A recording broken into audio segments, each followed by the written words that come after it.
So, hello karelasyon. So, andito tayo ngayon sa breakfast at Antonio's. Ang tanong ay, pwede bang mag-lunch or dinner dito?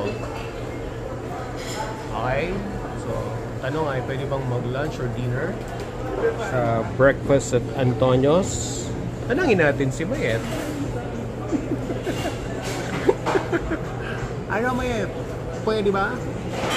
Dati hindi.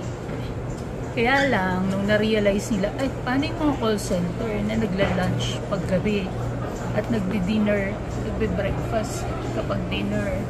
So, medyo naging maluwag na sila. So, yeah. Pinayagan na. Okay. Tanangin natin si ano. Ang pangalan mo, Miss? Sheena. Kasi may tinanong ako sa kanya eh. Kung okay lang. Pwede bang mag-lunch at dinner dito sa breakfast at Pwede naman Antonio's? po. Pero Ayan. Yung mga food lang po natin more on breakfast lang po. Pero pwede naman po lunch and Okay, thank you. Ayan, karelasyon. Nasagot ang ating tanong. Pero, syempre, anong oras na ba lang? 4 o'clock. 4 o'clock na. So, mag-early dinner na kami. So, pwede. Okay? Bye-bye, karelasyon. Bye-bye.